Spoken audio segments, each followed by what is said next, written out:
Guys, welcome back in YouTube channel Nikku Chaudhary. मैं हूं नताशा। आज हम बात करने जा रहे हैं बिग बॉस हाउस के बारे में। तो बिग बॉस हाउस में फिलहाल जो दीपक है उनको तो बचा लिया गया है, आपको पता ही है। उसके बाद नॉमिनेशन भी हो गया है। नॉमिनेशन में विशाल, कटारिया, शिवानी और उनके साथ में बड़ा पाव गर्ल है और एक जना और कोई है शायद, वो मुझे याद नहीं आ रहा। लेकिन जो भी है, हाँ, अरमान मलिक, वो तो पता है, नेचुरल है। तो उनमें से वड़ा पाव गर्ल का जाना बिल्कुल लगभग तय हो गया, क्योंकि उनको वोटिंग ही नहीं पड़ रही है। और मेरे ख्याल से उनको जाना भी चाहिए, क्योंकि यार बहुत पकाऊ खेल रही है। और जब से विशाल वाला केस हुआ है ना, उन मैडम को पता ही नहीं कौन सा भूत चढ़ गया है या क्या वो शो ऑफ करना चाहती है। आई थिंक जितना हेट अरमान मलिक और उनकी फैमिली को मिल रहा है, तो ये बंदी भी थोड़ा बहुत तो डिजर्व करती है, क्योंकि इतना ज़्यादा ओवर जो चीज़ें बाहर चल रही है। यानी कि अरमान मलिक भी इतना नहीं कर रहे हैं जितना ज़्यादा इन्होंने ओवर कर दिया। हमें ये डर लगता है, मुझे हाथ मत लगाओ, मेरे हाथ में पकड़ाओ। तो वो चीज़ें इतनी ज़्यादा, कल के जो नॉमिनेशन जिस वक्त किया गया, इतनी ज़्यादा बुरी लगी कि इसकी सोच महिलाओं के लिए अच्छी नहीं है और ये है वो है। मतलब उस बंदे को किस तरीके से आप सोच सकते हैं कि किसी बंदे को, पहले तो उसको लग रहा है कि तेरी नेशनल टेलीविज़न पे कितनी बेइज्जती हो गई, और उसके बाद में ये चीज़ें सामने की जा रही है। यानी कि किसी आदमी के कैरेक्टर को बिल्कुल इस तरीके से उस औरत ने बना दिया कि जैसे पता ही नहीं वो तो हैवान हो, उसने क्या कर लिया। अरे जो तुम्हारे साथ में रह रहा है अरमान मलिक, उसके ऊपर भी तो रेप केस लगा है, बल्कि ये केस अभी तक प्रूफ नहीं हुआ, बट लगा तो है। इस हिसाब से तो तुम्हें उसके साथ भी नहीं बैठना चाहिए, लेकिन तुम उसके साथ में बैठती हो। और मैं अभी भी ये मानूंगी कि विशाल के साथ जो हुआ है, और अरमान मलिक और कीर्तिका जो इस वक्त भुगत रही है या चीज़ें जो हो रही है, उसकी बहुत बड़ी जिम्मेदार पायल है। क्योंकि पायल ने जो चीज़ें देखी, जाके वहाँ बोल दी, उनको अंदर आधी अधूरी जानकारी थी, जिसकी वजह से ये सब रिएक्शन हुआ।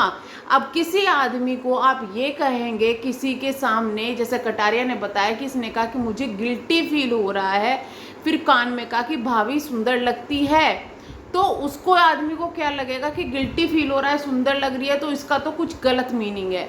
तो इस वजह से जो रिएक्शन उन्होंने दिया वहाँ पर, वो अंदर जो रिएक्शन उन्होंने दिया, उनके हिसाब से वो सही लग रहा है, उनकी वहाँ पर लोगों को भी सही लग रहा है, क्योंकि उनको जानकारी ही नहीं है कि बाहर क्या चीज़ हुई है।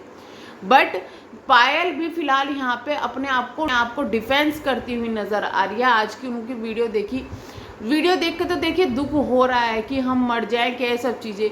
आपने इतना कुछ झेला है, आपने इससे पहले भी बहुत कुछ झेला है, क्या ये चीज़ें आपको भी इतनी टॉर्चर कर रही है कि आप मरने तक के लिए तैयार हो रही है? और अगर आपको इतनी टॉर्चर कर रही है तो अब आपको भी चुप हो जाना चाहिए, क्योंकि चुप होंगे तभी ये मामला दबेगा। और देखिए हो भी ये रहा है कि विशाल को जो चीज़ें बोली गई है, विशाल ने उस पर रिएक्ट किया। विशाल की फैमिली का रिएक्शन बनता है, विशाल के दोस्तों का रिएक्शन बनता है, लेकिन यहाँ ऐरा गैरा नत्थू खैरा कोई भी आके जो धमकियाँ दे रहा है, हम मारेंगे, हम ये करेंगे, वो चीज़ें बनती ही नहीं है। और वो चीज़ें सिर्फ क्यों हो रही है? हाइप क्रिएट करने के लिए। अब वो बंदे कूद कूद के सामने आ रहे हैं जिनको कोई पूछता भी नहीं है। वो लोग अभी अरमान मलिक के खिलाफ खड़े हैं, क्योंकि उनको पता है कि अगर वो खिलाफ बोलेंगे तो 10 लोग सपोर्ट में आएंगे और फिर से उनको हाइप मिल जाएगी। लेकिन पब्लिक जो है ये सब जानती है, सबको पता है कि कौन रियल में विशाल के लिए परेशान है और कौन सिर्फ हाइप क्रिएट करने के लिए, अपने आप को दिखाने के लिए यह सब चीज़ें कर रहा है। हालांकि हम यहाँ पर किसी का सपोर्ट नहीं करेंगे, लेकिन जो चीज़ें अभी चल रही है उसके हिसाब से विशाल की फैमिली भी बहुत ज़्यादा प्रॉब्लम में है। फैमिली का गुस्सा होना बनता है, लेकिन यहाँ पर और लोग जो कूद कूद कर आ रहे हैं, उनका समझ में नहीं आ रहा कि उनका क्या दायित्व बनता है या उनको क्या हक बनता है कि हम अरमान को मारेंगे, हम अरमान का ये कर देंगे, वो कर देंगे, तू मेरे से पंगा लेके देख, ये देख, वो देख। वैसे तो अरमान मलिक को भी अपने जो है इस तरीके की हवाबाजी करने की आदत है, वही चीज़ें अब इन पर भारी पड़ रही है। लेकिन फिलहाल जो कंडीशन पायल की हो रही है, थोड़ी बहुत देख कर दया भी आ रही है कि यार ये अकेली बंदी झेल रही है, बट उसकी जिम्मेदार पायल है और वो इनको समझनी चाहिए। अभी इनको थोड़ा सा दूरी बना लेनी चाहिए, सोशल मीडिया से थोड़ा सा अलग हो जाना चाहिए, क्योंकि ये सब चीज़ें बहुत ज़्यादा हो रही है। जहाँ अरमान मलिक नॉमिनेट होते हैं, ये लोग अपील करना शुरू कर देते हैं, वोट करो वोट करो वोट करो। अरे आप अपनी पब्लिक को कहो कि अब हमें वोट नहीं करनी है, जैसा आप बोल रहे हो तो बोल दो कि भाई हम चाहते हैं कि बाहर निकल जाए, वोटिंग वगैरह मत करो। बट हो क्या रहा है यहाँ पे कि कई कई चीज़ें आज भी पायल ने वो चीज़ें जो है अपने आप को क्लियर करने की कोशिश की, और उससे भी लोग उन पर गुस्सा कर रहे हैं कि भाई तुम्हारा बहुत हो गया, अब तुम इन चीज़ों को बंद कर दो। मुझे कल अरमान मलिक की एक बात सही लगी कि अरमान मलिक भी अब इन चीज़ों से इरिटेट हो चुका है। अरमान मलिक का भी कहना यह है कि मेरी और मेरी बीवी की जो बात थी उसको भी इतना ज़्यादा बढ़ाया चढ़ाया जा रहा है, चंद्रिका इतना ज़्यादा फालतू बोल रही है कि मुझे भी अब अजीब लगने लगी हैं वो चीज़ें। क्योंकि एज अ मैन शायद अरमान मलिक ये चीज़ें सोचे, सिर्फ एक लड़का होकर अगर ये चीज़ें सोचता कि भाई लड़के ऐसा बोलते हैं, ये चीज़ें होती है, तो अरमान मलिक की सोच अलग होती। लेकिन यहाँ पर अरमान मलिक ने एक हस्बैंड होकर जो चीज़ें वहाँ पर की थी, अब वो भी बोल चुके हैं कि बहुत हो गया, अब इन चीज़ों का जिक्र मत करो, अब वियर्ड लगने लगी है, अब इन चीज़ों से बार बार ये चीज़ें ना बोले। तो कहीं ना कहीं ऐसा लग रहा है कि अरमान को एहसास तो है कि उन्होंने गलती की है, उनको एहसास तो हो रहा है कि चंद्रिका इसका फ़ायदा उठा रही है, लेकिन चंद्रिका इतनी ज़्यादा ओवर क्यों कर रही है वो चीज़ें समझ में नहीं आ रही है। ऐसा सिर्फ ऐसा लग रहा है कि वो दिखावा कर रही है, वो अपने आप को पता ही नहीं क्या दिखाना चाहती है, सिर्फ ऐसा ही लग रहा है। और कंडीशन तो ये है कि चलो भाई पायल कृतिका का एक बार को लिए मान ले, मुझे फिलहाल कृतिका का भी ओवर लग रहा है। सच में बताऊं, वो पहले बहुत सही खेल रही थी, लेकिन वो अब अरमान मलिक की छत्र छाया में इस तरीके से आ चुकी है कि उसने अपना सारा खेल भी बेकार कर दिया है, नेगेटिव अपनी पर्सनैलिटी बना ली है, और जल्दी वो बाहर भी जाने वाली है। और इस तरीके से अगर वो नॉमिनेट हुई तो पहले ही नॉमिनेशन में जब वो आएंगी वो बाहर हो जाएगी, ये भी पक्का है।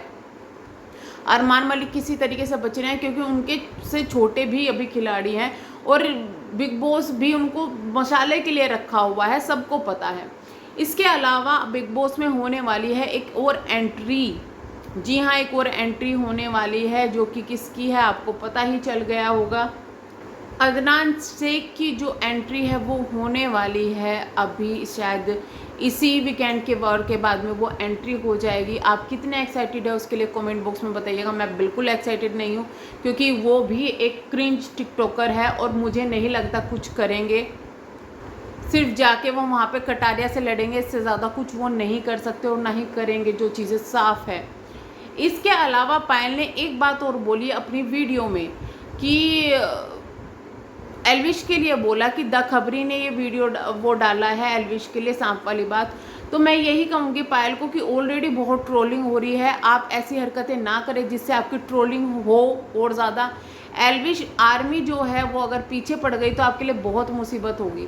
यहाँ वार्निंग नहीं दे रही हूँ मैं, लेकिन रियलिटी बता रही हूँ कि आप फिलहाल अकेली हैं, अपने बच्चों को संभालो और इस कंट्रोवर्सी में ना पड़ के, ये कंट्रोवर्सीज जो हो रही है, अगर आप अपने फैमिली पर ध्यान दोगी, व्लॉगिंग पर ध्यान दोगी, तो ये चीज़ें सोल्व हो सकती हैं, चीज़ें संभल सकती है। लेकिन अगर आप इसी तरीके के स्टेटमेंट देते रहे तो वो आपके लिए ही मुसीबत बन जाएंगे, बाकी किसी पर कोई फ़र्क नहीं पड़ेगा, क्योंकि वो लोग अंदर हैं, उनको नहीं पता कि वो क्या कर रहे हैं क्या नहीं कर रहे हैं। आप बाहर हैं, आपको पता है कि बाहर की कंडीशन क्या चल रही है। बाकी देखिए मैं यही कहूँगी कि जो लोग धमकियाँ दे रहे हैं किसी को कि हम इसका ये कर देंगे वो कर देंगे, कानून बहुत बड़ी चीज़ है, वो विशाल की फैमिली के ऊपर है कि क्या वो एक्शन लेना चाहते हैं या नहीं लेना चाहते। तो ये विशाल की फैमिली के ऊपर है, ना कि किसी और के ऊपर है। बाकी जो बोल रहे हैं उनको बोलने दीजिए, लोगों का यही काम है।